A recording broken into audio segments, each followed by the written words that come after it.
يسألونك ماذا ينفقون قل ما أنفقتم من خير فللوالدين والأقربين واليتامى والمساكين وابن السبيل وما تفعلوا من خير فإن الله به عليم. يسألونك ماذا ينفقون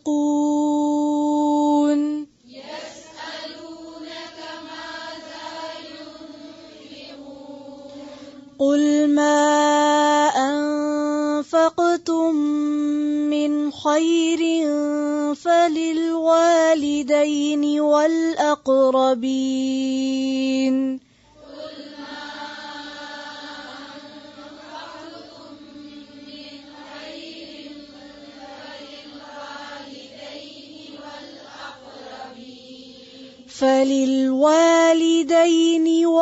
والأقربين واليتامى والمساكين وابن السبيل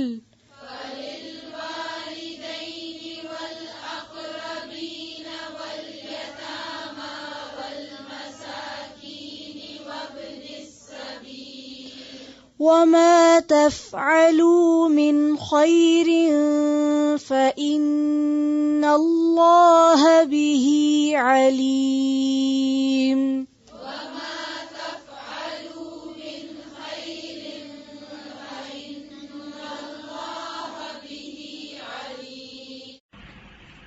یسألونک وہ سوال کرتے ہیں آپ سے، ماذا کیا کچھ، ينفقون وہ خرچ کریں، قل کہہ دیجئے، ما جو، انفقتم خرچ کرو تم، من خیر مال میں سے، فللوالدین تو والدین کے لیے ہے، والاقربین اور قرابت داروں، والیتامی اور یتیموں، والمساکین اور مسکینوں، وابن السبیل اور مسافر کے لیے ہے، وما اور جو بھی تفعلوا تم کرو گے، من خیر نیکی میں سے، فإن تو بے شک اللہ اللہ بہ اسے علیم خوب جاننے والا ہے.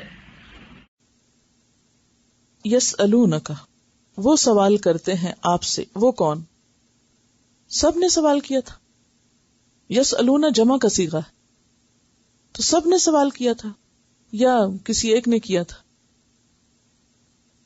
صحابہ کرام تو مراد ہیں، لیکن اب میرا سوال تھوڑا سا اس سے آگے ہے کہ کیا سب کا سوال تھا یا کسی ایک کا سوال تھا؟ دیکھیے کہ عمومی طور پر جو طریقہ تھا وہ یہ کہ جیسے آپ میں سے کوئی ایک شخص کوئی سوال کرتا ہے اور میں کہوں کہ کلاس کے لوگ پوچھتے ہیں، تو اس کا یہ مطلب نہیں ہوتا کہ سارے ہی پوچھتے ہیں یا سارے کٹھے پوچھتے ہیں. دو احتمالات ہیں. ایک تو یہ ہے کہ جیسے آپس میں آپ لوگ ڈسکس کرتے ہیں اور پھر سوچتے ہیں اچھا چلے پوچھ لیتے ہیں، اور کوئی ایک نمائندہ بن کے پوچھ لیتا ہے، تو سوال کرنے والا ایک ہی ہوتا ہے لیکن وہ نمائندگی بہت سو کی ہو رہی ہوتی، یا یہ کہ وہ کسی ایک انڈیویجول ہی کا سوال ہوتا ہے. اب قرآن پاک میں نام نہیں لیا گیا کہ ابو بکر پوچھتے ہیں یا عمر پوچھتے ہیں یا فلاں پوچھتے ہیں یا فلاں پوچھتے ہیں. چاہے ایک کا سوال ہو یا ایک نمائندگی سب کی کر رہا ہو، یہ گفتگو کا ایک عمومی انداز ہے، سب کو کریڈٹ دیا گیا.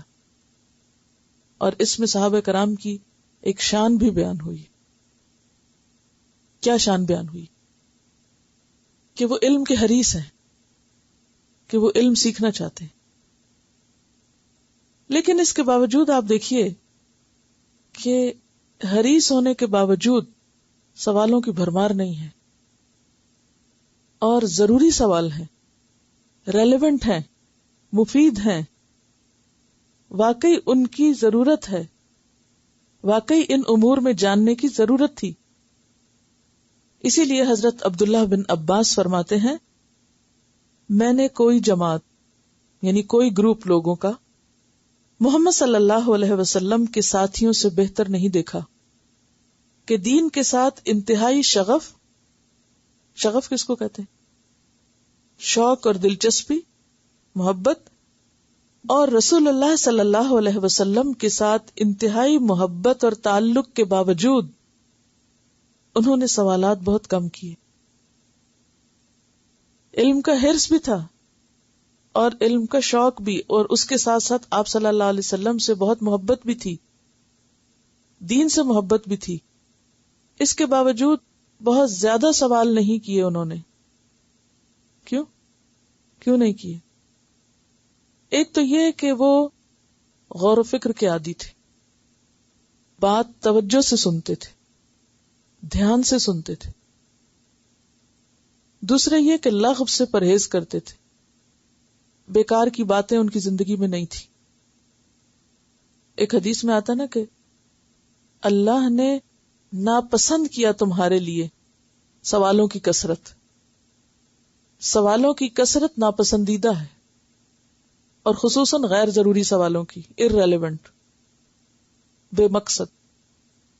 اور قیل و قال، اس نے کہا، وہ کہہ رہا تھا، اس نے کہا، بغیر کسی ریفرنس اور دلیل کے محض لوگوں کی باتیں دوبارہ دہرانا، اس کو ناپسند کیا. یعنی کوئی اچھا اخلاق نہیں ہے. ہر انسان اپنی گفتگو سے پہچانا جاتا ہے. وہ جب سوال یا بات کرتے تو ان کے ذہنی جو لیول ہے اس کا اندازہ اس سے ہوتا ہے. تو اللہ تعالیٰ کو ناپسند ہے کیا؟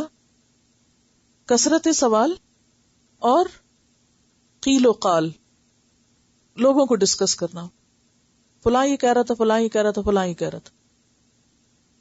اور اس میں عام طور پر کیا ہوتا ہے کہ بعض اوقات کسی نے کہا کچھ ہوتا ہے اور ہم اسے بنا کچھ لیتے ہیں، کسی نے چھوٹی سی بات کی ہوتی ہے اور ہم اسے بہت بڑا بنا کے پیش کرتے ہیں. تو بہرحال صحابہ کرام کے اندر یہ خوبی کس لیے پیدا ہوئی تھی کہ انہیں یہ بتا دیا گیا تھا کہ کثرت سوال پسندیدہ نہیں ہے. دوسری بات یہ ہے کہ ہمیشہ سوال وہ کرنا چاہیے جو واقعی آپ کا اپنا ہو یا آپ کے ذہن میں ہو. محض فتنہ فساد کھڑا کرنے کے لیے سوال کرنا، یا یہ کہ ذہن میں جو وسوسہ آئے، جو شیطانی خیال آئے، جو بات آئے بس اس کو پوچھنا شروع کر دینا، ایک دوسرے سے ڈسکس کرنا شروع کر دینا. تو اس سے کیا ہوتا ہے؟ وہ بڑھتا چلا جاتا ہے وسوسہ، وہ کم نہیں ہوتا. کچھ چیزوں کو وہیں ختم کرنا پڑتا ہے. جیسے یہ جڑی بوٹیاں پھولوں پلوں کے ساتھ اگاتی ہیں نا، تو آپ کیا کرتے ہیں؟ ادھر ہی کٹ کرتے ہیں، انہیں ختم کرتے ہیں. اگر وہ بڑھنے دیں گے تو اصل کو بھی کھا جائیں گی. تو اسی طرح اگر فضول فالتو باتیں زیادہ ہو جائیں انسان کی زندگی میں، تو جو اصل کرنے کا کام ہوتا ہے وہ متاثر ہوتا ہے. اصل پھول سپریس ہو جاتے ہیں، یا وہ اصل حسن جو ہوتا ہے اس پودے کا یا اس کے فروٹس جو ہوتے ہیں وہ نہیں آتے. تو اسی لیے حضرت عبداللہ بن عباس کہتے ہیں کہ صحابہ کرام نے دین کی محبت کے باوجود بہت کم سوال کیے. بعض لوگوں کی عادت ہوتی ہے کہ سوال برائے سوال کرتے رہتے ہیں. مثلا کل مجھ سے کسی نے ٹیلی فون پہ سوال کیا کہ بال کاٹنا جائز ہے. میں نے کہا آپ کو کاٹنا ہے؟ نہیں مجھے نہیں کاٹنا. تو میں نے کہا آپ کیوں پوچھ رہی ہیں؟ جب آپ کا کام ہی نہیں بال کاٹنے سے تو آپ کو ضرورت کیا پیش آئی سوال کرنے کی؟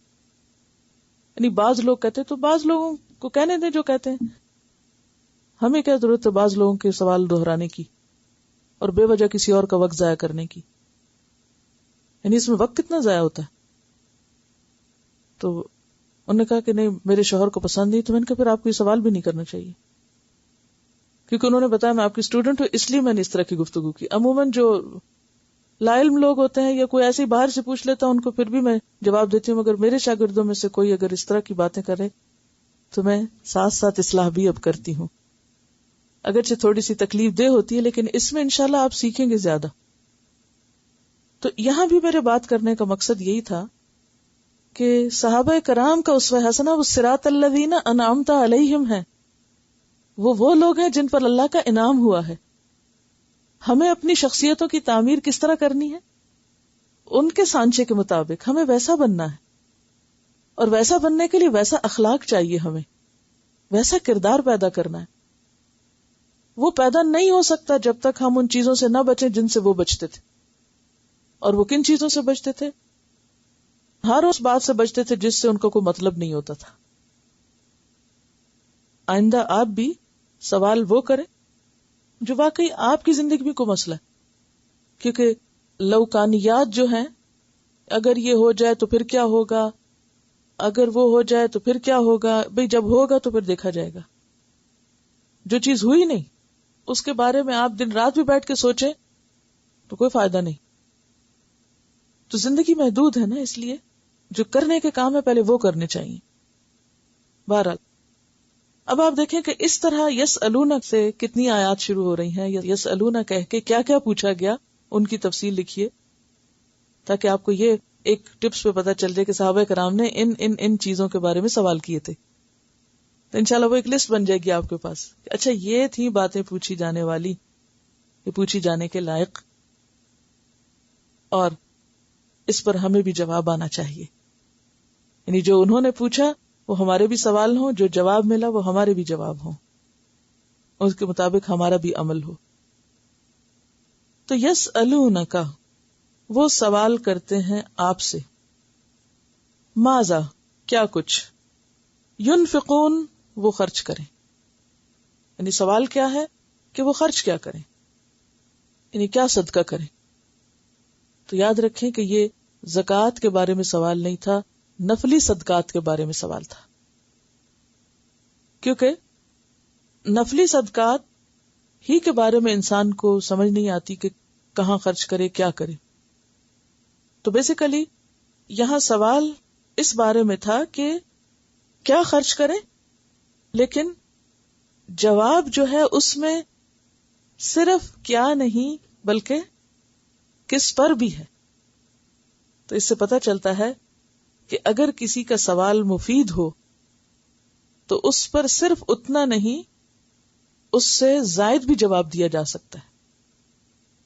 اسی لیے ہم دیکھتے ہیں کہ اللہ تعالیٰ فرماتے ہیں قل، کہہ دیجئے، ما، جو بھی، انفقتم، خرچ کیا تم نے، یا جو بھی خرچ کرو تم، من خیرن، مال میں سے. یہاں مال کے لیے لفظ کیا استعمال ہوا؟ خیر. اور اس میں کیش، کائنڈ اور کوانٹٹی سب آتا ہے. یعنی خواہ تمہارے پاس کیش ہے یا کوئی چیز ہے، اور پھر اس کی جو بھی کوانٹٹی ہے یا قسم ہے، ان سب کے بارے میں. فللوالدین، تو سب سے پہلے والدین کے لیے. والدین کیا ہے؟ ماں اور باپ دونوں. یہ میں نے کیوں کہا ہے؟ سب کو والدین کا ترجمہ آتا ہے. کیوں کہا ہے؟ ماں اور باپ دونوں. دیکھیے جہاں ماں کا زیادہ حق ہے نا، قرآن میں وہ الگ ماں کا نام لے کے بتایا گیا، لیکن یہاں والدین ہے، تسنیہ کا صیغہ ہے، ماں اور باپ دونوں. عموماً باپ کماتے ہیں نا، تو بچے کیا سمجھتے ہیں باپ کو گفٹ دینے کی کیا ضرورت ہے، وہ تو اتنا بڑا بزنس کرتے ہیں. ہے یا نہیں ٹرینڈ؟ تو اس میں آپ دیکھیے کہ والدین میں دونوں شامل ہیں، دونوں. اور جو صدقات نافلہ ہوتے ہیں، کیا معنی صدقات نافلہ؟ یعنی جو دل کی خوشی سے دیا جاتا ہے کسی کو، تو اس میں یہ نہیں دیکھا جاتا کہ کون مستحق ہے اور کون نہیں. کوئی غریب ہے تو اس کو دیا جائے، اور کوئی کسی کے پاس ہے تو اس کو نہ دیا جائے. اور ماں تو کماتی نہیں اس لیے اس کو دیا جائے، اور باپ کماتا ہے اس لیے اس کو نہ دیا جائے. یہ نہیں ہوگا. اور یہاں پر یہ بھی نہیں کہ اگر ماں باپ غریب ہوں تو پھر ان کو دو. ماں باپ کے پاس آپ سے بھی زیادہ ہو تب بھی انسان ان کی خیر خبر رکھے. کیوں؟ اس لیے کہ ہدیہ جو ہے وہ کس میں اضافہ کرتا ہے؟ محبت میں. تو یہاں مال کا خرچ کرنا، جیسے میں نے پہلے عرض کیا کہ زکوٰۃ کی تقسیم مراد نہیں ہے. زکوٰۃ کا تو قانون اللہ نے خود ہی دے دیا، تو یہ اس قانون سے بڑھ کر جو اور ہمارے پاس زائد ہے اس کو کہاں کہاں خرچ کریں، کس کس کو دیں اور کس کس کو خوش کریں. کیونکہ دینا ہمیشہ خوشی لاتا ہے نا. دینے سے لینے والے کو خوشی ملتی ہے، لیکن دینے والے کو اس سے زیادہ خوشی ملتی ہے، یا نہیں؟ آپ نے دونوں تجربات کیے ہوں گے. کیا کبھی دیا بھی ہوگا اور کبھی لیا بھی ہوگا، لیکن آپ نے محسوس کیا ہوگا کہ لینے سے خوشی ہوتی ہے مگر دے کے ڈیپ پلیئر ہوتا ہے، اندر تک خوشی ہوتی، دیر پا ہوتی، اس کے اثرات زیادہ ہوتے ہیں، بہت اچھا فیل ہوتا ہے نا، ایک پروسیس سے گزرتے ہیں بالکل، اور اس کے اثرات جو ہے نا وہ جیسے اندر تک اترتے چلے جاتے ہیں پھر انسان کے. اب آپ دیکھیے کہ یہاں پر اس بات کا ذکر نہیں ہو رہا کہ ماں باپ میں سے کوئی مسکین ہے تو تب ان کو دیا جائے، کیونکہ مساکین کو الگ آگے مینشن کیا گیا ہے. ٹھیک ہے. والاقربین، اور اقربین کو بھی دو، اور اس میں بھی کوئی شرط نہیں کہ اقربین غریب مسکین ہے تو ان کو دو، اور جو غریب مسکین نہیں ان کو بالکل نہ دو، ان کو بھی کچھ نہ کچھ دے سکتے ہو. اقرب جو ہے قریب تر کے معنوں میں ہوتا ہے. ایک ہوتا ہے قریب، قریب کا کیا معنی ہے؟ جو نزدیک ہے. اور اقرب کا کیا معنی ہے؟ جو زیادہ نزدیک ہے. ٹھیک ہے. الفاظ پر غور بے حد ضروری ہے، اس سے پھر آپ کے اندر حکمت آئے گی، پھر کام کرنے کا سلیقہ آئے گا. ٹھیک ہے. اب آپ دیکھیے کبیر اور اکبر، صغیر اور اصغر. ٹھیک ہے. اسی طرح سلیم اور اسلم، اور جمیل اور اجمل، کریم اور اکرم. ٹھیک ہے. ایک ہی روٹ کے دو لفظ ہیں لیکن ایک دوسرے کے مقابلے میں یعنی زیادہ کے معنوں میں آتا ہے. اقرب زیادہ قریب. اچھا مثلا اب میں تھوڑے سے کمپیریزن آپ کو بتاتی ہوں کہ زیادہ قریب کون ہے. آپ سے پوچھتی ہوں، بھائی اور بھائی کا بیٹا کون قریب ہے؟ ٹھیک ہے. اچھا اسی طرح چچا اور چچا کا بیٹا، چچا. اسی طرح اگر چچا اور بھتیجا ہو تو کون قریب ہے؟ بھتیجا. جی اچھا.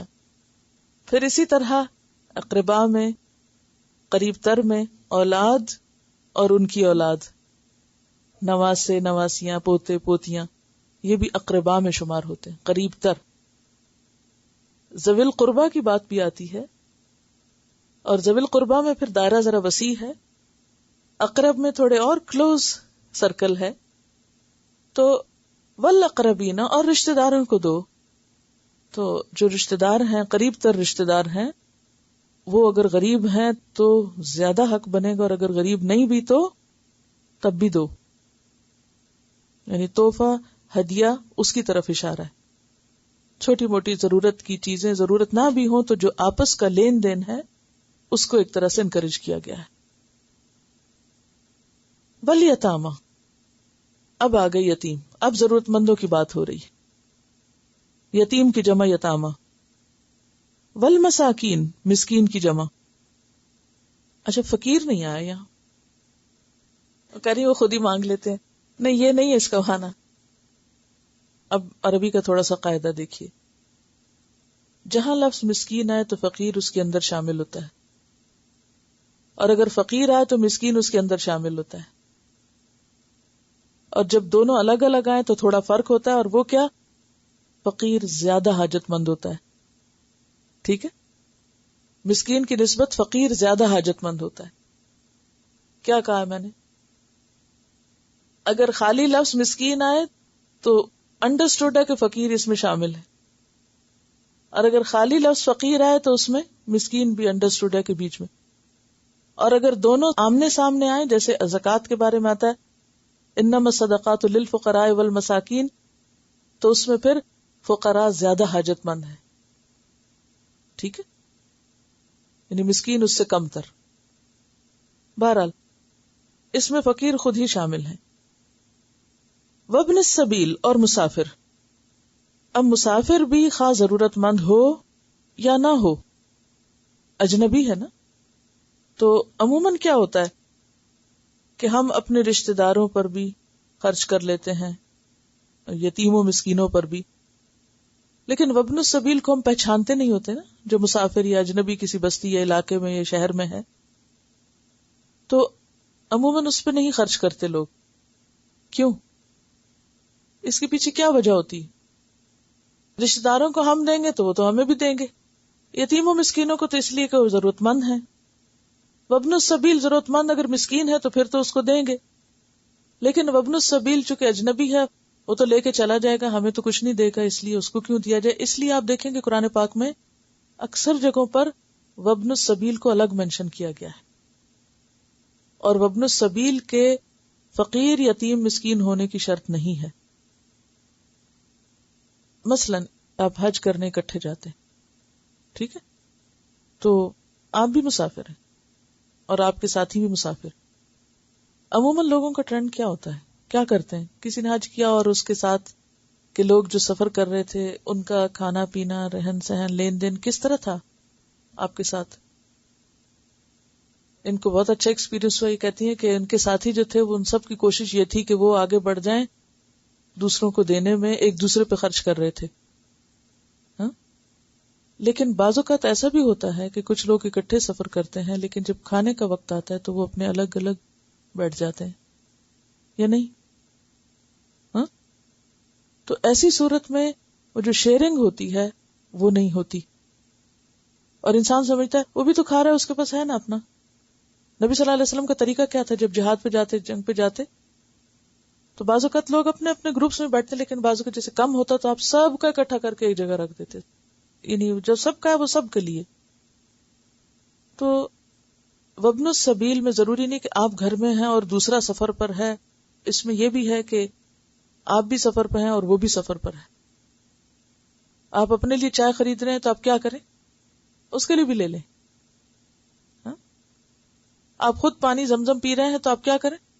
ایک کپ بالکل اجنبی کو بھی دے دیں. میں اکثر ایسے کرتی تھی, جیسے عمرے پہ گئے اور بچے چھوٹے نا, تو ان کو کہتی تھی پانی بھرو اور سب لائن میں پلاؤ ان کو, جو بھی لوگ بیٹھے ہوئے. نہیں جانتے, بعض بزرگ خواتین ہوتی ہیں نہیں اٹھ سکتی اور نہیں جھک کے کولر سے بھر سکتی, تو کیا کرو؟ اگر آپ کو اللہ نے ہمت توفیق دی ہے خود بھی پیو اور اس کو بھی پلا دو. یہ ضروری نہیں کہ مال ہی خرچ کرو. پہلے ہی میں نے کہا نا, کچھ بھی جو تمہارے پاس ہے, چاہے خدمت, چاہے وقت, چاہے مشورہ, چاہے کچھ بھی, یعنی سکھانا یہ مطلوب ہے کہ انسان خود غرض ہو کے نہ جیے, دوسروں کو ذہن اور نگاہ میں رکھے. تو وابن السبیل میں پھر یہ بھی ڈیٹیل آ گئی نا کہ آپ بھی سفر پر ہیں وہ بھی. اور دوسری صورت کیا ہے کہ آپ گھر میں اور دوسرا سفر پر ہے. مثلاً آپ نے دیکھا ہوگا کہ جیسے آپ یہاں پر ہیں تو بعض اوقات آپ کے جو رشتہ دار ہیں یا جان پہچان کے لوگ ہیں وہ دوسرے شہر یا دوسرے ملک سے آپ کے پاس آتے ہیں. وہ آپ کے رشتہ دار بھی ہو سکتے اور نہیں بھی ہو سکتے, تو وہ وابن السبیل میں ہے ایک طرح سے. برے صغیر کے کلچر میں تو یہ بات بہت ہے, وہ لین دین, لیکن وہ بعض اوقات حد سے بڑھ جاتا ہے, تو اس کو ایک بوجھ نہیں بنا لینا چاہیے یا ایک اپنے اوپر مصیبت نہیں لاد لینی چاہیے.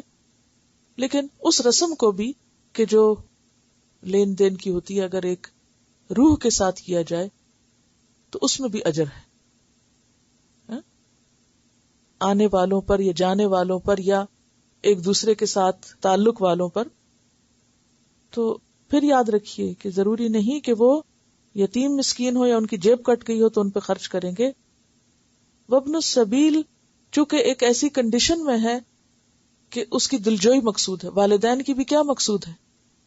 دلجوئی مقصود ہے. رشتہ داروں کی دلجوئی مقصود ہے.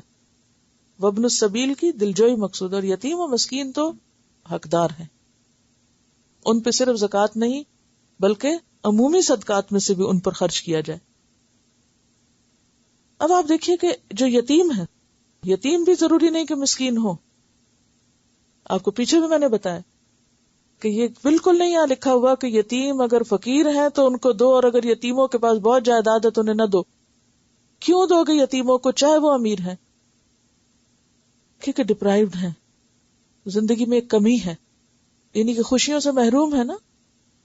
اس میں کیا ہے کہ جیسے گھر میں یتیم بچے ہو سکتا ہے آپ کے خاندان میں بھی ہوں, ہمارے بھی خاندان میں ہے, تو مجھے ہمیشہ فکر ہوتی ہے کہ جب دوسروں کے ساتھ لین دین ہو رہا تو وہ بچے دیکھتے نہ رہ جائیں, ان کو زیادہ دیا جائے دوسروں کی نسبت, تاکہ وہ فیل کریں کہ ہمیں کوئی لک آفٹر کرنے والا ہے. وہ خالہ آئی ہیں, وہ پھوپھی آئی ہیں, یہ فلاں آیا ہے, وہ ہمارے لیے کچھ لائی ہیں.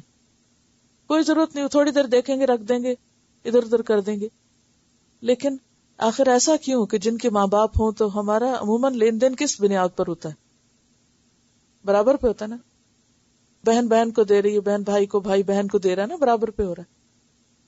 اب اگر بھائی یا بہن بیچ میں نہیں ہے تو جو بچے رہ گئے ہیں وہ اگنور نہ ہونے پائیں، ان کا بھی خصوصی دھیان رکھا جائے.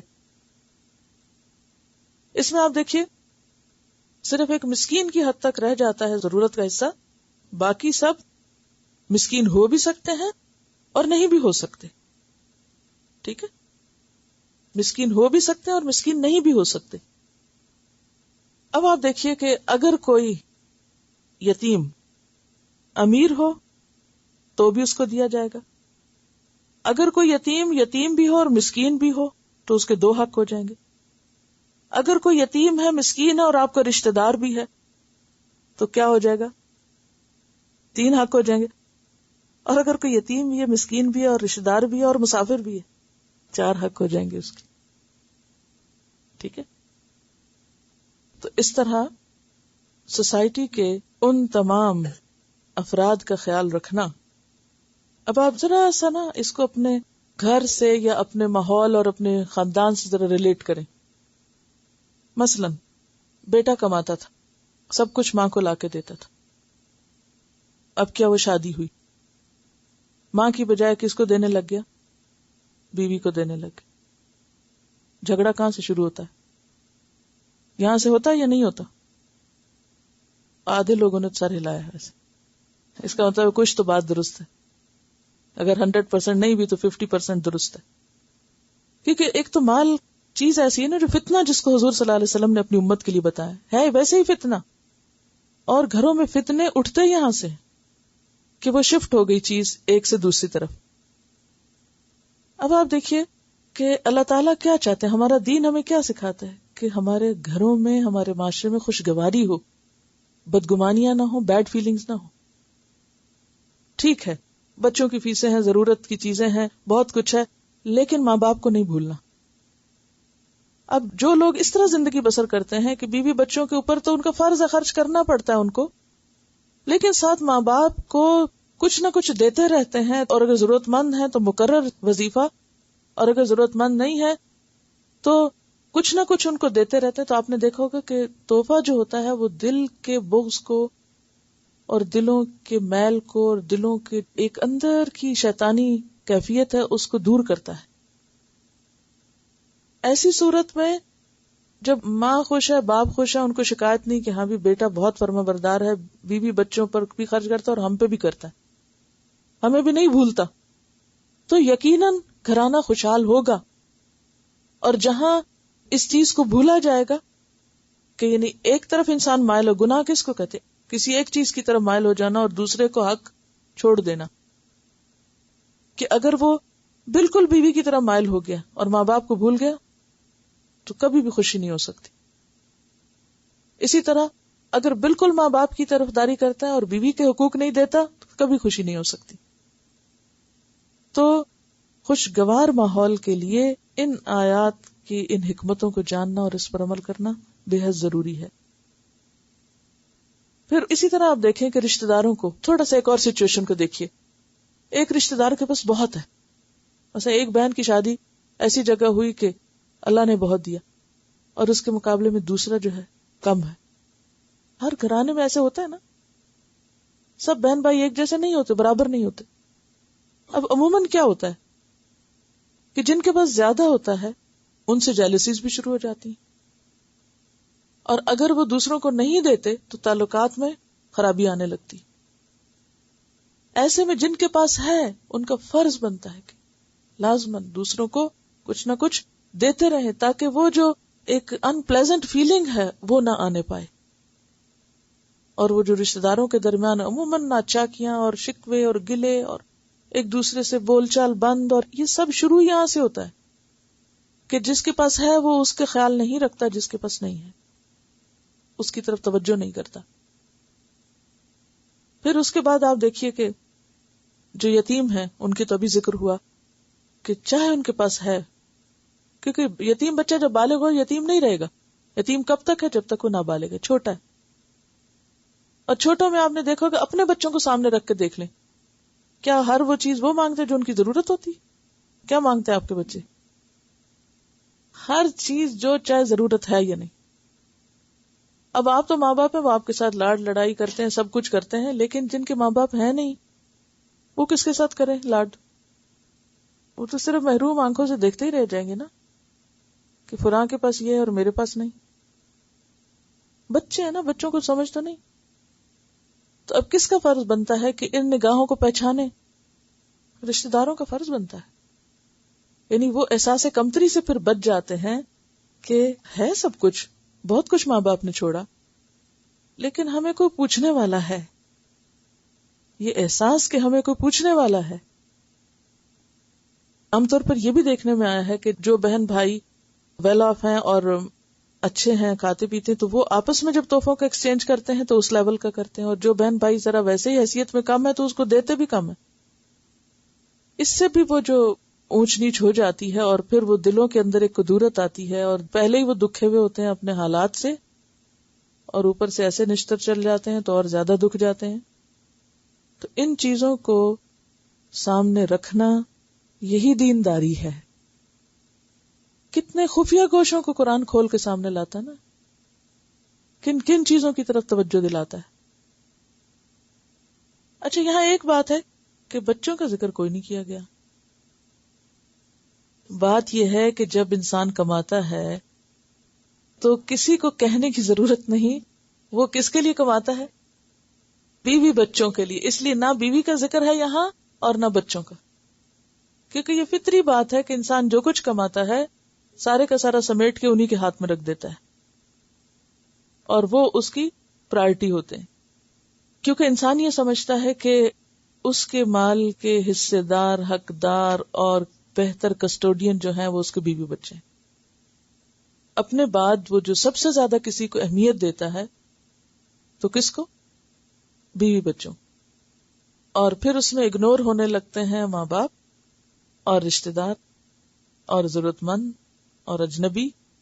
لہذا توجہ دلائی گئی کہ صرف گھر میں ہی نہیں کرنا، اس سے باہر بھی کرنا. وما تفعلوا من خیر، اور اب اس کے بعد چند ایک کا نام لے کے آگے آپ کی چوائس پہ چھوڑ دیا گیا. جو بھی تم کرو گے، من خیر، کوئی بھی بھلائی، چھوٹی یا بڑی یا کسی سے بھی، جو اس لسٹ میں نہیں بھی آتے، کسی سے بھی کوئی بھلائی جو تم کرو گے، فإن اللہ بہ علیم، تو بے شک اللہ اس کو جاننے والا ہے. اللہ کو خوب خبر ہے. علیم کا کیا معنی ہوتا ہے؟ خوب جاننے والا. بہت اچھی طرح پتا ہے اللہ کو کس نے کہاں کیا کیا. اسی لیے حدیث میں آتا ہے نا کہ نیکی کے چھوٹے سے کام کو بھی حقیر نہ سمجھو. لا تحقرن من المعروف شیئا ولو ان تلقى اخاك بوجه طلق، خواہ تم اپنے بھائی سے مسکرا کے ملو. من خیر، کوئی چھوٹی نیکی. پھر اسی طرح ایک اور حدیث میں آتا ہے اتقوا النار ولو بشق تمرۃ، آگ سے بچو خواہ کھجور کا ٹکڑا ہی کیوں نہ دو. یعنی پوری کھجور بھی نہیں، کھجور کا بھی ٹکڑا. شق، پیس آف، یعنی اس کا ایک حصہ یا ٹکڑا، وہ بھی. اچھا، یہ آپ نے نوٹ کیا کہ یہاں آرائش پر خرچ کرنے کا ذکر نہیں ہے. وما تفعلوا، اور جو بھی تم خرچ کرو گے، من خیر فإن اللہ بہ علیم، اللہ کو سب پتا ہے کہ کیا کر رہے ہو، کہاں کر رہے ہو. مدینہ کی زندگی میں جب اللہ کے رسول صلی اللہ علیہ وسلم نے مسلمانوں کی تعلیم اور تربیت کا کام شروع کیا، اور خاص طور پر ان کے اندر تقوی کا احساس پیدا کیا، تو وہ زندگی کے بہت سے اہم امور کے بارے میں بہت محتاط ہو گئے تھے. اس محتاط رویے کی وجہ سے کچھ احکامات پر عمل کرنے کے لیے ان کے ذہن میں سوال پیدا ہوئے.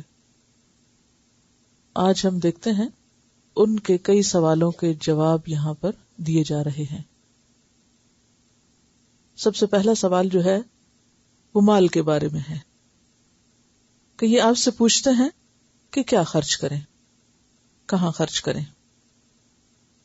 تو انہیں بتا دیجئے کہ جو بھی تم خیر میں سے خرچ کرنا چاہو، اور خیر میں صرف مال ہی نہیں بلکہ مال کے علاوہ صلاحیتیں، وقت، جو بھی انسان کے پاس نعمت اور بھلائی ہے، وہ سب چیزیں جب انسان خرچ کرنا چاہے تو انسان کی بھلائی کا سب سے پہلا مستحق، انسان کے خیر کا سب سے پہلا مستحق اس کے اپنے والدین ہیں.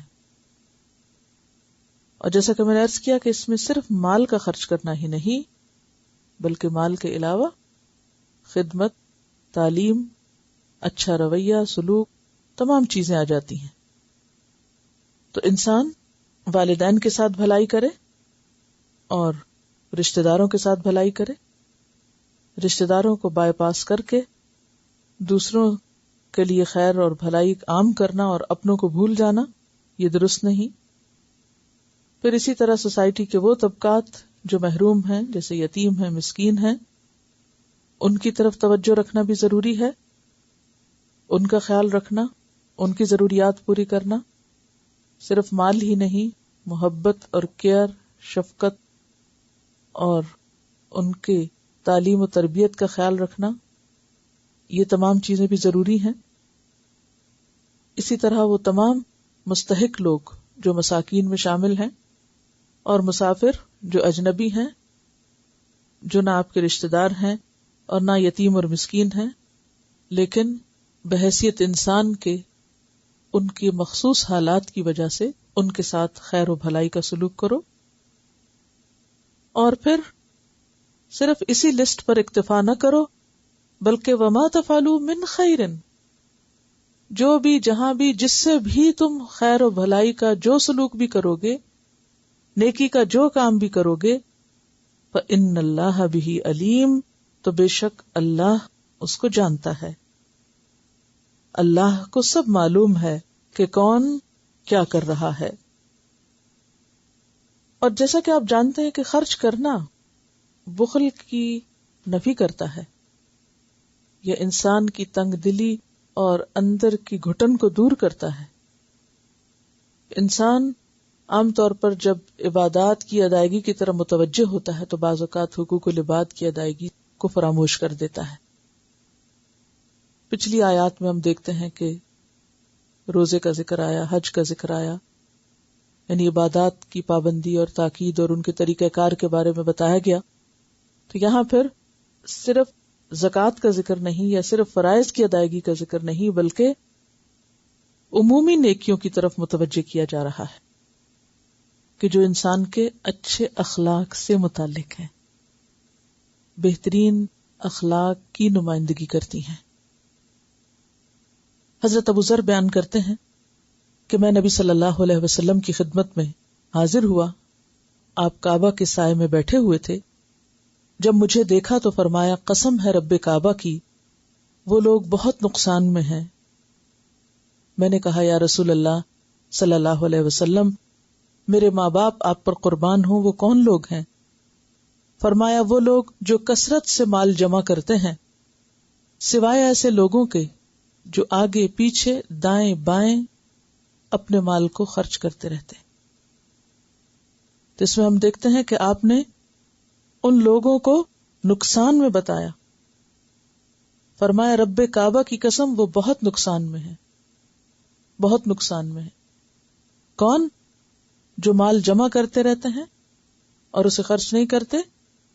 ہاں، مال کا ہونا عیب کی بات نہیں اگر انسان اس کو آگے پیچھے دائیں بائیں خرچ کرتا رہے، یعنی ہر طرف، ہر سمت. اور آگے پیچھے دائیں بائیں سے مراد کیا ہے؟ جیسے والدین ہیں، رشتہ دار ہیں، یتیم ہیں، مسکین ہیں، ابن السبیل ہیں، اور اس کے علاوہ معاشرے میں جو بھی جہاں بھی ضرورت مند نظر آتا ہے، بلکہ مسکین کے اندر تمام ضرورت مند ہی شامل ہو جاتے ہیں. تو بات یہ ہے کہ انسان کے اندر بہت سی خرابیاں اس وقت شروع ہوتی ہیں جب اس کے اندر مال کی محبت اور حرص آتی،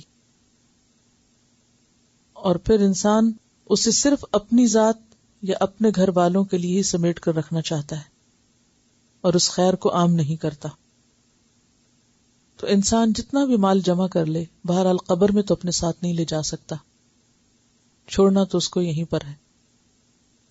اس لیے آپ صلی اللہ علیہ وسلم نے جب لوگوں کو مال خرچ کرنے پر، خیر کو عام کرنے پر اکسایا تو آپ نے فرمایا، تم میں سے ایسا کون شخص ہے جو اپنے وارث کے مال کو اپنے مال سے زیادہ عزیز سمجھتا ہے؟ وارث کا مال کون سا ہوتا ہے؟ جو آپ چھوڑ کے جانے والے. اور اپنا مال کون سا؟ جو آپ خود یہاں خرچ کر رہے ہیں یا آخرت میں جمع کرا رہے ہیں. صحابہ نے کہا، یا رسول اللہ صلی اللہ علیہ وسلم، ہم میں تو کوئی ایسا شخص نہیں جو اپنے وارث کے مال کو اپنے مال سے زیادہ عزیز سمجھتا ہو. فرمایا، یاد رکھو، انسان کا مال وہی ہے جو اس کے آگے نکل گیا، اور جو اس کے پیچھے رہا وہ اس کے وارث کا ہے. آگے نکل گیا سے مراد کیا ہے؟ یعنی جو اس نے آخرت کے لیے جمع کر دیا، یعنی صدقہ کر دیا، مراد یہ ہے. تو اس سے کیا پتہ چلتا ہے؟ اگر انسان صدقہ نہیں کرتا، اپنے ہاتھ سے دوسروں کو نہیں دیتا، اور وہ صرف بیوی بچوں کے لیے ہی چھوڑ کے مرتا ہے، تو وہ تو دوسروں کا ہو گیا، وہ تو آپ کا رہا ہی نہیں، آپ کی ملکیت سے تو نکل گیا. اب اس کو سامنے رکھ کے ہم سوچیں کہ جو کچھ ہم بچا بچا کے رکھتے رہتے ہیں وہ تو دوسرے لے جائیں گے، ہمیں کیا فائدہ ہوگا؟ ہمیں اسی کا فائدہ ہوگا جو ہم بچوں پر بھی اچھی نیت اور اچھے جذبے کے ساتھ خرچ کریں، اور پھر اپنی آخرت کے لیے خاص طور پر خیر اور بھلائی کے کاموں میں خرچ کریں. پھر اس کے بعد فرمایا، وَمَا تَفْعَلُوا مِنْ خَيْرٍ فَإِنَّ اللَّهَ بِهِ عَلِيمٌ، کہ جو بھی نیکی کا کام کرو گے وہ اللہ کو پتہ چل جائے گا. لہذا جب مال خرچ کرو، اللہ کی خاطر کرو، ان میں سے کسی پر بھی احسان جتانے کو نہیں، کیونکہ جس کو تم دے رہے ہو وہ تو جانتا ہے، اس نے دیکھ لیا، اس نے لکھ لیا، اور وہ تمہیں اس کا اجر دے گا.